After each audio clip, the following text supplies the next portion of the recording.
Sa Pasay, isang sanggol ang iniulat na nawawala sa gitna ng sunog kung saan nasa 40 pamilya ang nawala ng tirahan. Narito ang report ni Von Aquino. Umakyat na ng bubong ang mga bumbero habang inaapulang apoy sa mga nasusunog na bahay sa Tramo Street, Barangay 46, Pasay City, pasado alas 9 kagabi. Ang mga residente tumulong na sa pag-apula. Mabilis na kumalat ang apoy na lumamon sa higit kumulang 20 bahay. Nang bahagyang humupa ang sunog, isang sanggol ang inireport ng kanyang ina na nawawala. Ayon sa ina ng bata na si Blessy Runes, saglit niyang iniwan sa 8 at 2 taong gulang na anak ang 5 buwang gulang niyang bunso. Pinuntahan ko lang po yung asawa ko. Pagbalik po namin, napansin ko na asawa ko may apoy. Pagdating namin dyan, hanggang dito na sa kalahati yung apoy, hindi na po kami makapasok. Aminado ang ina ng mga bata na kandila lang ang gamit nila sa bahay.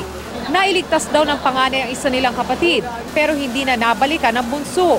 Pero umaasa naman siyang may kapitbahay na nakapagsalba sa kanyang anak. Baka natumba po yung kandila eh. Una niyang binaba yung 2 taon. Inilabas niya. Pagpasok niya, ang laki na raw po kaagad eh. Iniimbestigahan pa ng BFP ang sanhi ng sunog na umabot sa 2nd alarma. Dikit-dikit daw mga bahay na karamihan ay gawa sa light materials kaya't mabilis kumalat ang apoy. Makipot yung daan, papasok. So may may hindrance pagdating ng pag-penetrate ng responders natin. Tulungan nyo na lang po kami sa mga gamit namin. Wala po talaga kami.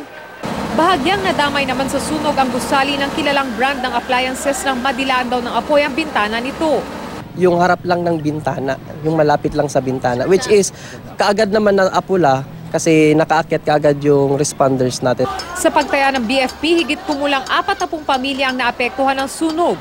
2 fire volunteer naman na nagtamo ng minor injuries. Umabot sa 2nd alarma ang sunog na idineklarang fire out alas 3:04 na madaling araw. Von Aquino, GMA News.